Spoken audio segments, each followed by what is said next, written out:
Welcome to Tarun IAS. My name is Rohit Kumar. आज हम बात करेंगे राष्ट्रीय नियामक प्रदर्शन मूल्यांकन समीक्षा और समग्र विकास के लिए ज्ञान विश्लेषण, अर्थात हम बात करेंगे कि सिर्फ नेशनल एजुकेशन पॉलिसी 2020 की बात करेंगे।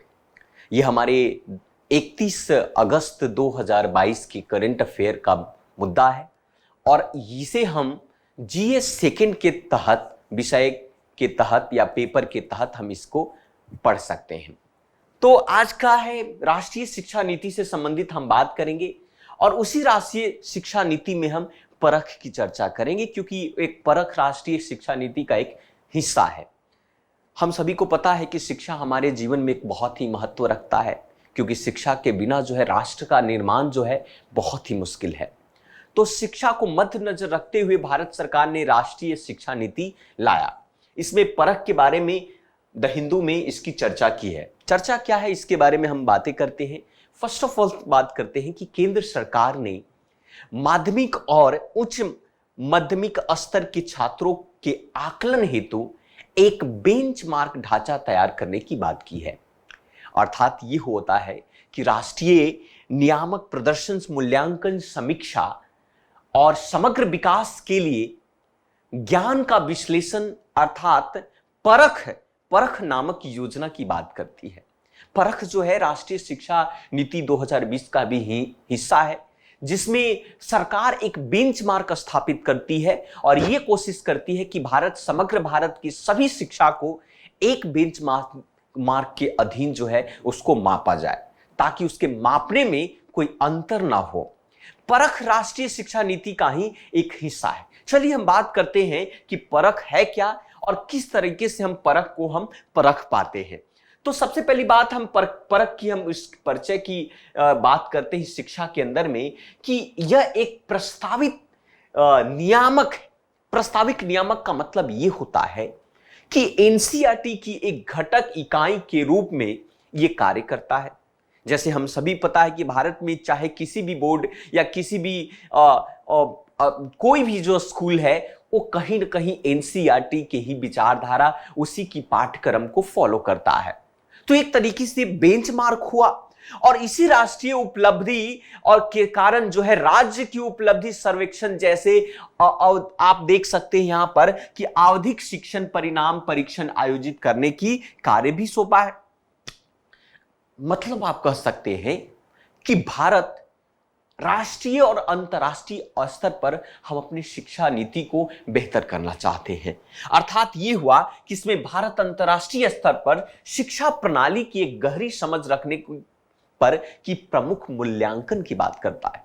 हम अपनी शिक्षा को इस तरीके से स्टैंडर्डाइज करना चाहते हैं, इस तरीके का एक स्तर देना चाहते हैं ताकि वो राष्ट्रीय और अंतर्राष्ट्रीय स्तर पर एक स्थान प्राप्त करे, एक बेहतर करे। यहीं पर अब बात किया जाए कि राष्ट्रीय स्तर पर और जहां अंतर्राष्ट्रीय स्तर पर लागू होने की बात करते हैं, वो सभी रूप से सीखने और मूल्यांकन करने का समर्थन करने की बात भी इस शिक्षा नीति करता है। अर्थात इस परख के माध्यम से हम एक बेंचमार्क सेट करेंगे और पूरी राष्ट्र और विश्व के अंदर में हम अपनी शिक्षा को बेहतर करने की कोशिश, इस पहल की शुरुआत की है। इसमें बहुत सारे विशेषज्ञ और के द्वारा जो है इसमें बहुत सारे कार्य और भी किए जा रहे हैं। राष्ट्रीय कल नेक्स्ट इसमें पॉइंट आप देख सकते हैं। इसके कुछ मकसद की बात करें या उद्देश्य की बात करें तो हम सभी को पता है कि हमारे यहां उसको कैटेगराइज कर दिया गया है ना।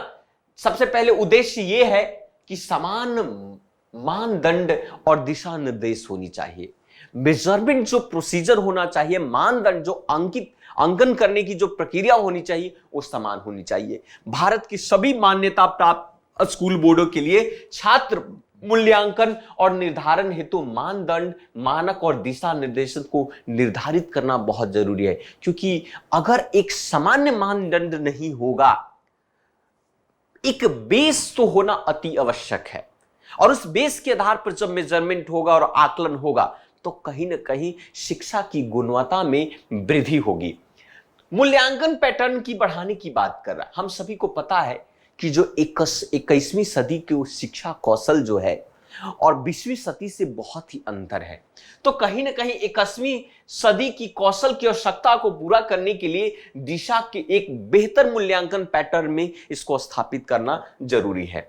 तो कहीं ना कहीं बेंचमार्क मूल्यांकन का जो ढांचा है राष्ट्रीय शिक्षा नीति 2020 का एक निहित में संबोधित करता है और कहीं ना कहीं राष्ट्रीय शिक्षा बोर्ड नीति को एक बेहतर प्लेटफॉर्म प्रदान करता है। तो ये भारतीय शिक्षा नीति राष्ट्रीय शिक्षा नीति से संबंधित परख था जो हमारे प्रीलिम्स एग्जाम में इससे संबंधित प्रश्न पूछ सकते हैं।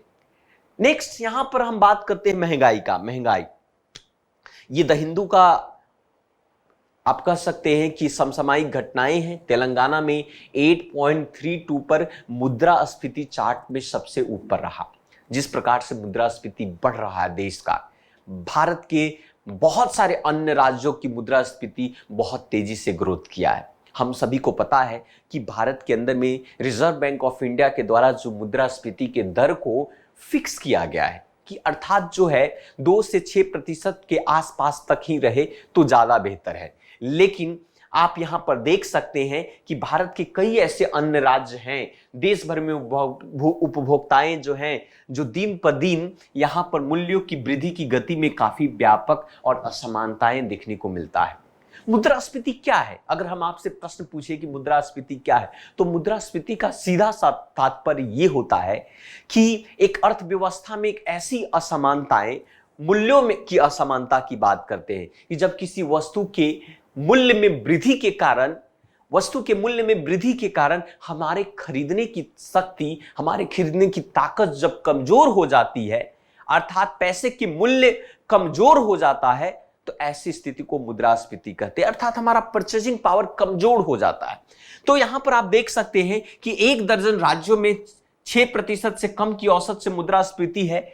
वहीं पर अब हम बात करते हैं 12 अन्य ऐसी राज्य हैं जहां पर 7% से भी मुद्रास्फीति बहुत तेजी से बढ़ रही है। तो मुद्रास्फीति, जैसा कि हमने आपको कहा कि बाजार में वस्तुओं और सेवाओं की कीमतों में लगातार वृद्धि होता है और मुद्रास्फीति की स्थिति में मुद्रा की कीमत कम हो जाती है क्योंकि उपभोक्ता को बाजार में वस्तु खरीदने के लिए अधिक कीमत चुकानी पड़ती है। तो भारत के ऐसे 12 ऐसे राज्य हैं जहां पर मुद्रास्फीति 7% से भी बहुत तेजी से जा रहा है, जो कि रोजमर्रा के जीवन में लोगों के लिए बहुत ही कठिनाई का सामना करना पड़ता है ना।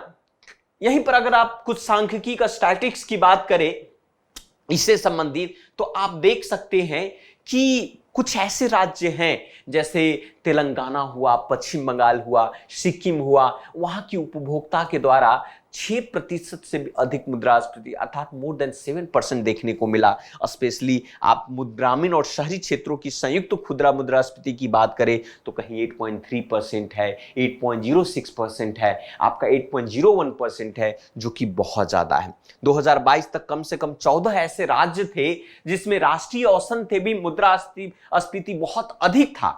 तो ये मुद्रास्फीति जो है सरकार को मौद्रिक नीति और राजकोषीय नीति के माध्यम से कहीं न कहीं से संतुलित करने की आवश्यकता है, ताकि जो है जन की जीवन सही ट्रैक पर रहे और वो अस्त व्यस्त ना हो, अपने रोजमर्रा के जीवन में अस्त व्यस्त ना हो और ना ही वो जुटाने में, रोटी कपड़ा जुटाने में वो मशक्कत करना पड़े बहुत ज्यादा। तो ये मुद्रास्फीति से संबंधित है। कुछ यहीं पर आप देख सकते हैं राज्य के प्रदर्शन की बात है, जहां कि हम लोगों ने चर्चा कर ली है यहां पर कि तेजी से बढ़ी मुद्रास्फीति में महाराष्ट्र और हरियाणा जो 7.7%, वहीं पर मध्य प्रदेश 7.52%, वहीं पर असम 7.3% है। वहीं पर अगर हम बात करें तो गुजरात, जम्मू कश्मीर 7.2 और राजस्थान 7.1% के साथ तेजी से बढ़ती हुई मुद्रास्फीति को देखी गई है। वहीं पर खुदरा कीमतों में वृद्धि काफी हुआ, केरल 4.8% वृद्धि रहा, तमिलनाडु में 5.08% रहा और भारत की जो औसतन मुद्रास्फीति 4% से भी अधिक मणिपुर, गोवा और मेघालय में देखा गया। तो ये मुद्रास्फीति जो है बहुत ही खतरनाक भी हो जाता है क्योंकि मुद्रास्फीति कई प्रकार के होते हैं। अगर सामान्य ढंग से सिंगल डिजिट में अगर इसका वृद्धि हो तो एक तरीके से देश के ग्रोथ के लिए भी बेहतर होता है, लेकिन जैसे ही अगर डबल डिजिट की ओर क्रॉस करता है तो कहीं ना कहीं राष्ट्र के लिए भी बहुत खतरनाक हो जाता है। सरकार को इस पर ध्यान देने की आवश्यकता है। दूसरी बात हम बात करते हैं यहां पर, सबसे इंपॉर्टेंट बात यह है कि चेन्नई हवाई अड्डा देश का 5वां सबसे व्यस्त हवाई अड्डा बन चुका है। द हिंदू का न्यूज है आपका, आप इसे GS3 की प्रासंगिकता के माध्यम से आप देख सकते हैं, क्योंकि आप जब GS3 के सिलेबस को आप देखेंगे तो वहां पर बुनियादी ढांचा, ऊर्जा, बंदरगाह, सड़कें, हवाई अड्डा और रेल जैसे आपको सिलेबस उसमें मिलेगा। उससे संबंधित ये प्रश्न बन सकता है, वहां पर आप कोट कर सकते हैं, क्योंकि जिस तरीके से यहाँ पर प्रीलिम्स में भी कभी कभी इससे प्रश्न बन सकते हैं, मेंस में इसको कोट किया जा सकता है। तो कहा कि चेन्नई हवाई अड्डा देश का 5वां सबसे बड़ा हवाई अड्डा बन चुका है। इसके बारे में थोड़ी सी जानकारी ले लेते हैं, क्योंकि हम सभी जानते हैं कि यदि कोई जुलाई, अगर हम इसकी बात करें थोड़ा सा, कि लगभग 2 वर्ष कोविड-19 की स्थिति हमारे देश में रही, और इसके बाद जो है बढ़े हुए अंतर्राष्ट्रीय हवाई अड्डा का यातायात को अगर देखा जाए तो चेन्नई हवाई अड्डा को दिल्ली, मुंबई, हैदराबाद और बेंगलुरु के बाद देश का 5वां सबसे व्यस्त हवाई अड्डा के रूप में देखा गया। रैंकिंग की बात करें तो 2014 में अगर देखें तो चेन्नई हवाई अड्डा देश का 3रा सबसे व्यस्त हवाई अड्डा था, सबसे व्यस्त हवाई अड्डा था। मार्च के बाद बेंगलुरु हवाई अड्डा आगे निकल गया, स्थिति को बरकरार रखा गया। हैदराबाद कोलकाता हवाई अड्डा ने भी तेजी से वृद्धि दर्ज की है, जिससे चेन्नई जो है 6ठे स्थान पर आ गया था। लेकिन अब चेन्नई जो है 5वां सबसे बड़ा हवाई अड्डा के रूप में सामने देखने को मिला है। अब बात करते हैं थोड़ी सी कि यदि कोई जुलाई और अंतर्राष्ट्रीय यात्री यात्रा की डेटा को देखा जाए तो चेन्नई हवाई अड्डा में दिल्ली और मुंबई के बाद 3रा सबसे बड़ा स्थान रखता है। इसमें 4.29 लाख यात्री की रिकॉर्ड से बेंगलुरु। तो कहने का मतलब है कि जिस तरीके से हमारा यातायात और में वृद्धि हो रहा है, तो कहीं ना कहीं और नए नए इंफ्रास्ट्रक्चर बनाने की जरूरत है, और भारत में इंफ्रास्ट्रक्चर का विकास नहीं होगा तो भारत जो है डेवलप्ड कंट्री में नहीं आ सकता है। तो कहीं ना कहीं ये आप यहाँ पर इस बात को कोट कर सकते हैं। तो ये 3 आपके सबसे प्रमुख थे जो आपके एग्जाम के लिए बहुत ही इंपॉर्टेंट था। द हिंदू और इंडियन एक्सप्रेस से ये लिया गया था, है ना, और ये आपके एग्जाम के लिए महत्वपूर्ण है, चाहे वो प्रारंभिक एग्जाम हो, चाहे वो आपका मेंस पेपर हो, जिसे आप लिखित परीक्षा कहते हैं। सो आज के लिए इतना ही रखते हैं, मिलते हैं दूसरे आपके नए करंट अफेयर में नेक्स्ट क्लास में। So thank you very much. तब तक आप इस चैनल पर बने रहें, और बेहतर होगा कि इस चैनल का आप सब्सक्राइब कर दें। So thank you very much.